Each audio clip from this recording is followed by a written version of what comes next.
Suara Kebenaran pada Senin, 20 Oktober 2025 berjudul Meninggalkan Dunia.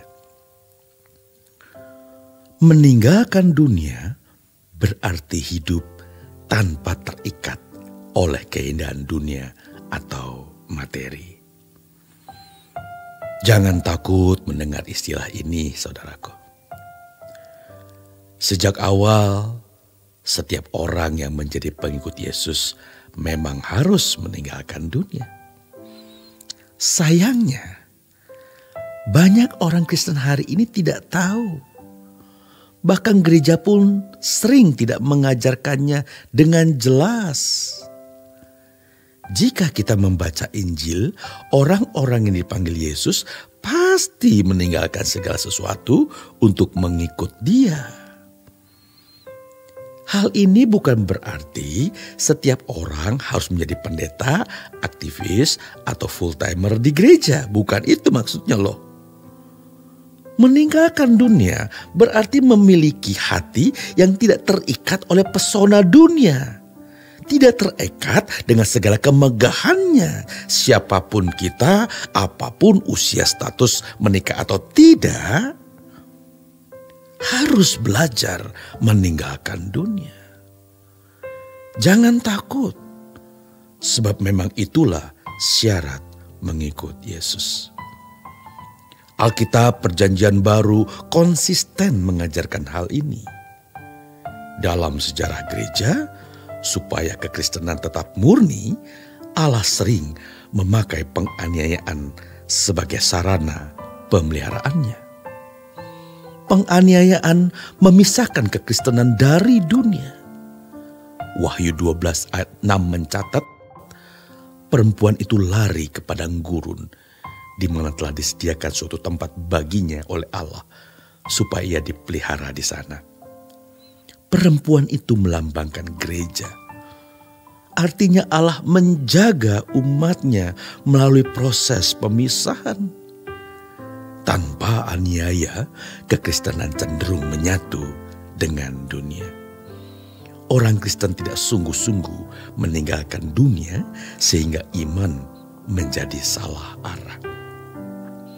Karena itu, penganiayaan pada abad mula-mula adalah cara Allah menjaga kemurnian Injil. Pada zaman itu, ada dua kekuatan besar yang menekan orang Kristen, yakni agama Yahudi dan Kekaisaran Roma. Orang Yahudi menolak Injil, bahkan menganiaya para murid. Sedangkan Kekaisaran Roma memberi kuasa kepada Saulus untuk membunuh orang Kristen. Disinilah terlihat jelas pemisahan itu. Kekristenan bukan bagian dari Yudaisme dan bukan tunduk pada Kaisar Roma.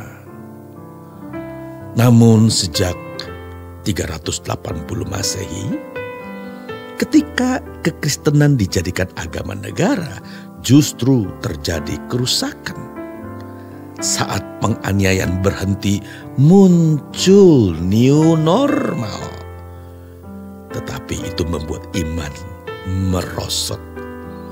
Kekristenan kehilangan kemurniannya. Tidak lagi seperti yang Yesus ajarkan. Situasi ini berlangsung hingga hari ini. Banyak orang hanya beragama Kristen tetapi tidak meninggalkan dunia.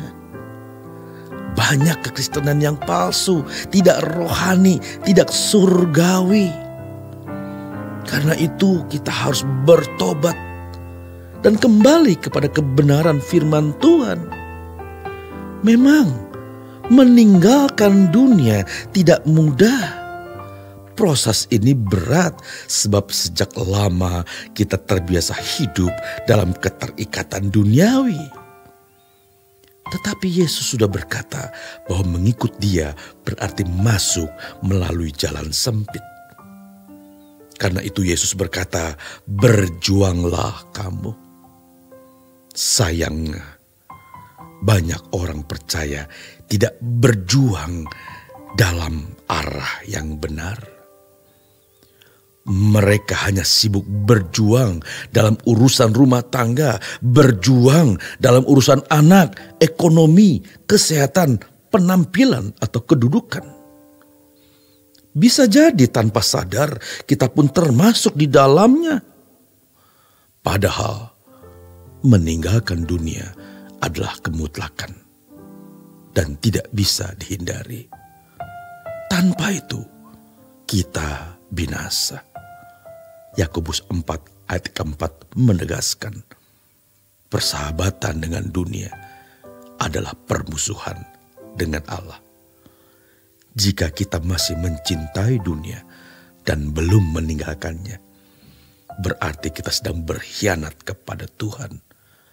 Hati kita seharusnya hanya tertuju kepada Tuhan dan kerajaannya. Jika tidak, maka kita sedang mengkhianati Yesus Kristus. Selamat berjuang saudaraku. Tuhan Yesus memberkati.